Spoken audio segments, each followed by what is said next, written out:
Welcome, future lifesavers, to EMT prep that doesn't suck. If you're about to embark on the wild ride that is EMT training, you've come to the right place. This ain't your average textbook snooze fest. We're about to dive headfirst into the gritty streets of Compton, California, where the calls are unpredictable, the patients are unforgettable, and the lessons are, well, let's just say they'll stick with you.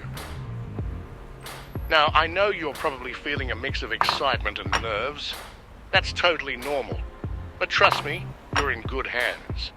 We've designed this course to give you a head start on your EMT journey, so you'll hit the ground running when you start your official training. So grab a cup of coffee, get comfy, and let's dive into the world of pre-hospital care. Your first assignment, tune in to First Responder Radio, where Captain Dave, a seasoned veteran of the EMS world, will be your guide. He's got a knack for storytelling and a wealth of knowledge to share. You'll learn from his experiences, laugh at his jokes, or at least groan politely, and most importantly, gain the knowledge and skills you need to become a confident and competent EMT. We'll follow the journey of Zeke, a rookie EMT with a heart of gold and a knack for finding trouble. Luckily, he's got Anya, a seasoned paramedic with a sharp wit and nerves of steel to guide him through the chaos. Together, they'll face everything from heart-stopping emergencies to the everyday struggles of life on the ambulance. But this isn't just a story, folks. It's your crash course in EMT basics. We'll cover everything you need to know to ace your classes and conquer that National Registry exam. We'll break down medical terminology, dive into anatomy and physiology, and walk you through essential skills like patient assessment, airway management, and CPR. We'll even tackle the tough stuff, the emotional toll of the job, the ethical dilemmas, and the importance of self-care. Because being an EMT isn't just about saving lives, it's about taking care of yourself so you can be there for others. It's time to trade textbooks for thrills, lectures for laughter, and fear for confidence. Get ready to learn, laugh, and maybe even shed a tear or two as we follow Zeke and Anya on their unforgettable journey through the world of EMS. Alright, BVM, oxygen tank, nasal cannula, check. Anya, are you sure we've got everything we need for this shift? Relax, rookie. We're stocked and ready to roll. Just remember, scene safety first. Assess your patient thoroughly, and don't be afraid to ask for help if you need it. Easy for you to say, you've been doing this for years. I still feel like I'm gonna mess something up. Hey, we all start somewhere. Just trust your training, keep a cool head, and remember, we're a team. We've got each other's backs. Oh, hey, Captain Dave's podcast is starting. Let's listen in. Maybe we'll learn something new. Welcome back to First Responder Radio, where we bring the excitement and challenges of emergency services straight to your ears. I'm Captain Dave, and today we're kicking off our series with a deep dive into the world of EMTs. Our guest today is a veteran EMT who's seen it all from minor injuries to life-threatening emergencies. They're here to share a story from their early days as an EMT, a story that highlights the importance of scene safety, quick thinking, and the power of teamwork. I remember my first real call like it was yesterday. It was a Friday night, and instead of hanging out with friends, I was glued to my pager, waiting for the adrenaline rush of an emergency. Finally, the call came in: a car accident at a tricky intersection. Our guest EMT, eager to prove themselves, rushed to the scene, only to be confronted with a situation they weren't fully prepared for. When I arrived, there was only one fire engine on scene. I asked a firefighter how I could help, and he simply said, "Hold C-spine." C-spine, what's that? That's short for cervical spine, Zeke. I had no idea what C-spine meant, but I was too embarrassed to ask. I didn't want to look incompetent in front of the firefighters, so I just nodded and tried to figure it out on my own. This is a common experience for new EMTs. It's easy to feel overwhelmed and unsure in the face of a real emergency. But remember, it's always better to ask for clarification than to make a mistake. Luckily, the firefighters guided me through the process, but that experience taught me a valuable lesson. It's okay to not know everything, and it's crucial to ask for help when you need it. The next challenge came when we had to extricate the patient from the car. The intersection was dangerous, with cars speeding around a blind curve. We had to balance the urgency of getting the patient out with the need to ensure everyone's safety. Scene safety is paramount in any emergency response.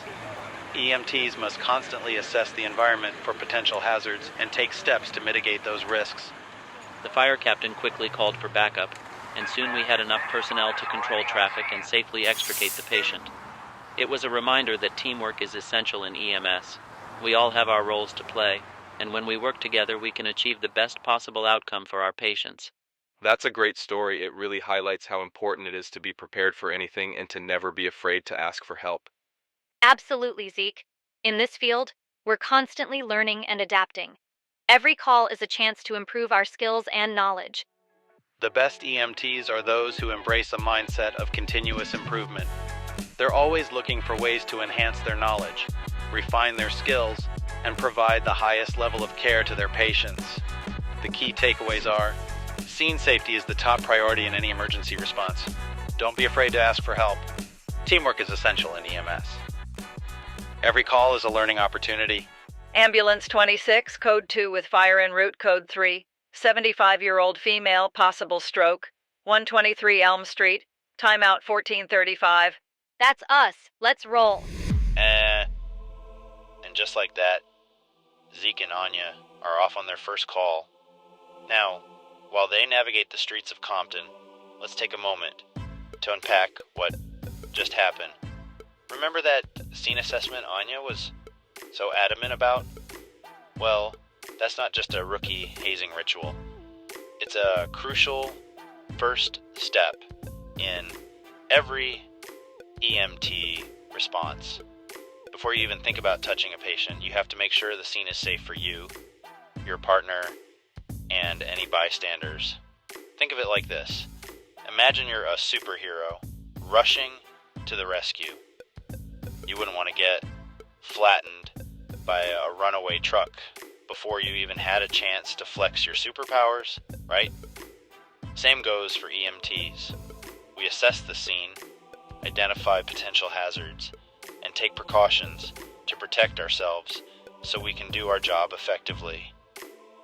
Now, let's fast forward a bit. Zeke and Anya have safely arrived. Zeke's mind is racing, trying to process everything he's just experienced. But Anya, ever the mentor, sees this as a perfect opportunity for a hands-on lesson. Welcome aboard Ambulance 26, folks. It's time for a tour of Zeke's new mobile office. Get ready to learn about the tools of the trade, the essential equipment that every EMT needs to know inside and out.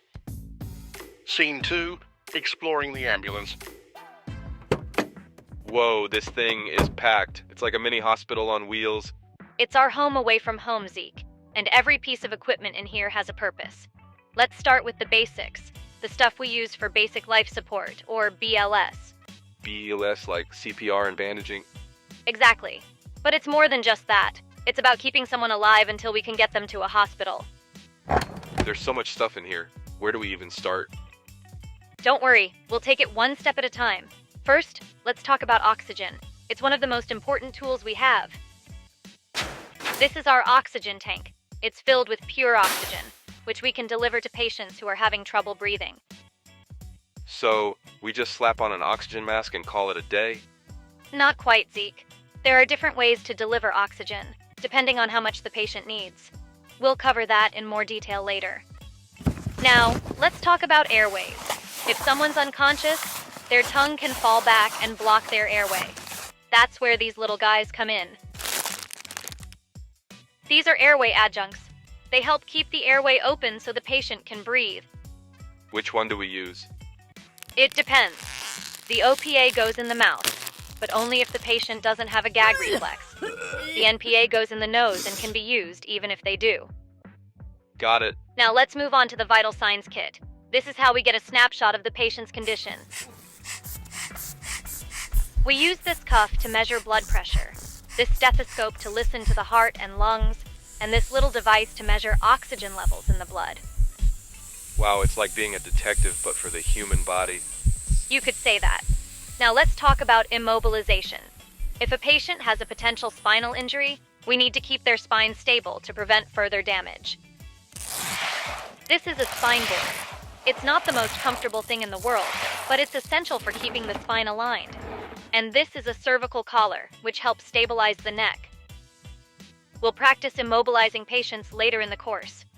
All right, Zeke, that's the basics of our ambulance. Any questions before we head back inside? Just one. When do we get to use all this stuff on a real patient? Don't worry, rookie. Your chance will come soon enough.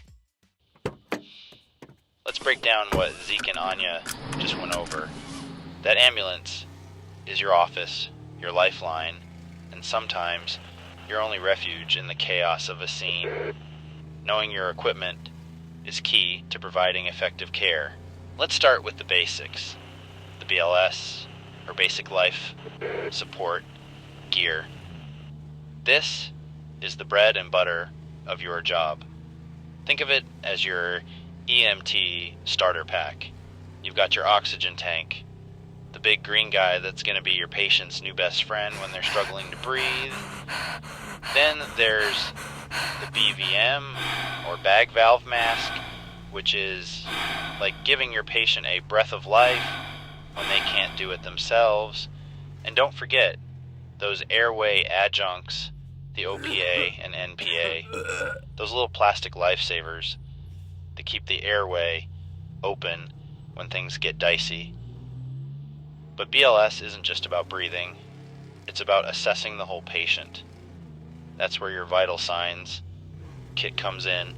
You've got your blood pressure cuff, your stethoscope for listening to the heart and lungs, and your pulse oximeter to measure oxygen levels.